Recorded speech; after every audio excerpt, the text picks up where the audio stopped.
everybody, how's it going? Welcome to today's mindful message. But before we get into that, because it's going to be a heavy one, basically it is how to process sexual assault. And my glasses are broke. I think they're kind of crooked. Don't you hate it when that happens? Okay, sat on them or something.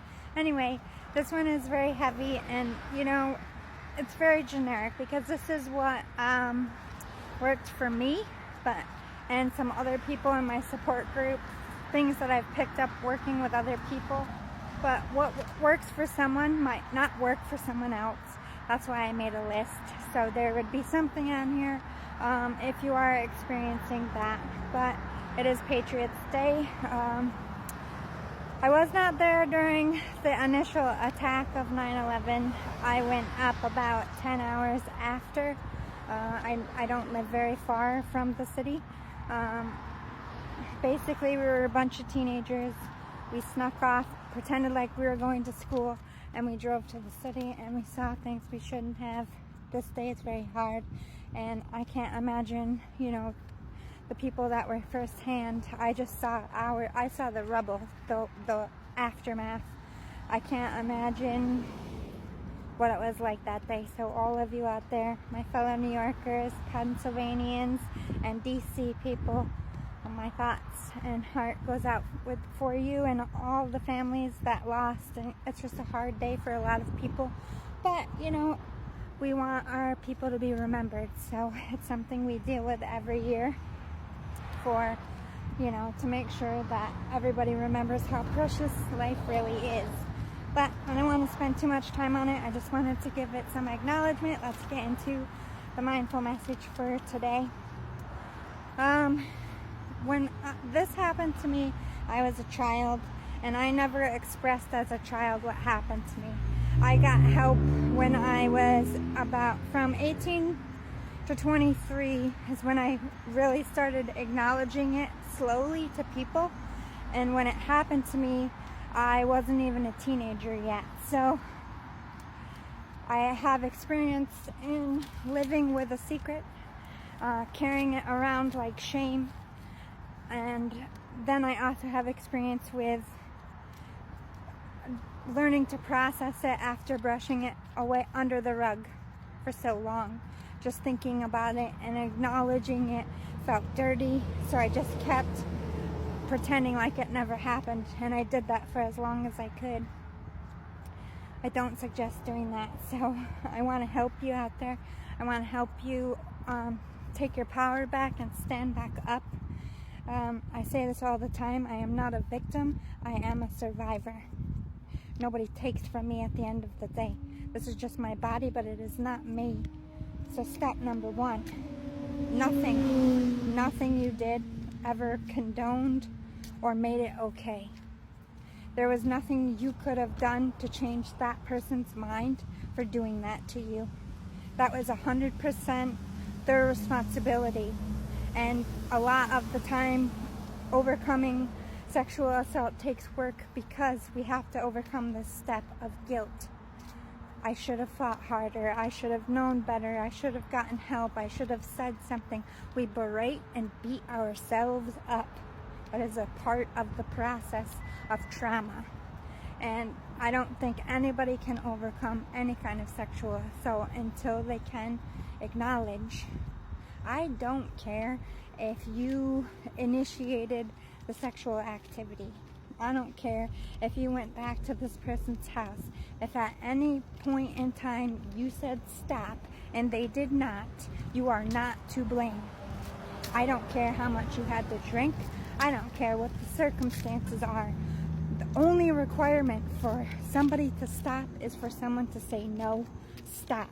And if they don't, that is a crime. That is not anything that you asked for or did.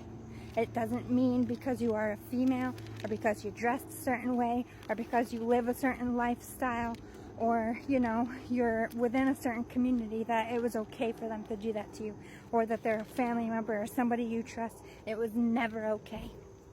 Step one, acknowledge and separate the fact. One, it was not okay. You did not ask for it, you did not deserve it, and you are not a tainted or damaged or damned person because it happened to you. It shouldn't happen to anyone. I'm sorry it happened to you at all. You need to also acknowledge that to yourself. Grieve that. Acknowledge and step into the fact that you got hurt and you didn't deserve it. You need to acknowledge that anger in a healthy way. When we allow that anger to sit and simmer and don't process it and just continuously find crutches to bear it, a lot of us, go to alcohol or drugs or raging out and like sabotaging our own life and our own potential because we don't have self-confidence anymore. It was an action done to you, but it also takes a bit of your self-confidence. I've seen women stand back up and were strong the next day. I applaud those women, and there's nothing wrong with you if you are like that. Good for you. I wish all of us were like that. But the truth is, most of us can't stand right back up. How could you? Or, how could anyone expect for you to be so strong and vigilant again? Good guy, good girl for being that strong, getting up and owning the fact that I am not a victim. I am a survivor. What you did to me is wrong, and I'm going to make you pay for it. Good for you for speaking up and getting help and acknowledging your crime, because the truth is most rapists repeat again.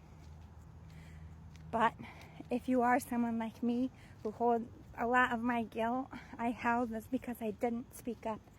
And granted, I was just a very little kid. I didn't even know how to speak up, but I held on to all this guilt for all the people behind me that were hurt because I didn't say anything, because I didn't know how. Maybe I could have helped them. Maybe I could have stopped it. Again, step into the fact that person was going to do it to anyone at any time they wished. We don't get a say in it. We don't get a choice. Everybody has free will, and they chose to be a criminal. It doesn't mean you get to choose to wear the crime. You don't have to wear that crime. It doesn't dictate your life. It doesn't dictate who you are, and it doesn't mark you as damaged goods. For so long, I was even afraid to say that bad things happened to me because people would look at me like I was cheap, like I was less than, because it happened to me. And that is what your subconscious does when you're going through trauma. It tortures and lies to you because your heart and soul is tortured, and you were in a situation you were lied to most of the time, leading you there, or just being attacked outright. It's a violation, and it's not something that you can process easily. We aren't born with the capability to know how to process these things. We shouldn't have to. This is, we are animals at the end of the day, but we shouldn't have to. So learning to process is what is going to get you through it. Let me go through this list. A smash room or a punching bag or screaming in your pillow to help release the anger in a pinch. Get counseling and find support groups. That literally saved my life. Finding other women like me and men and hearing their stories and being confident and strong within each other to say all the things that we were too afraid to say out loud for so long. You find strength in yourself, and you find strength in each other, and you make some of the closest friends you'll ever have. Support groups, you can find them online, or you can find them within community organizations like a YMCA. They sometimes post things in the paper still. Do your research, find a support group. But number one, counseling. As I said, you are not able to process trauma without a degree. I have been through all kinds of trauma. I could never have done any of it on my own, or even be able to sit with myself to sort out the difference between anger and hurt. I was just a clusterfuck of emotions for years because I was stuck and stunted in the moment of trauma, and I relived it every single day. And only medical professionals can help you understand that in your own brain. They find our tics, they find our trauma, they find all of our triggers, and they help us to process each and every one. But you got to take time to find the right counselor. That's where you have to be patient. Don't give up on counseling. Just move on to the next counselor. You got it.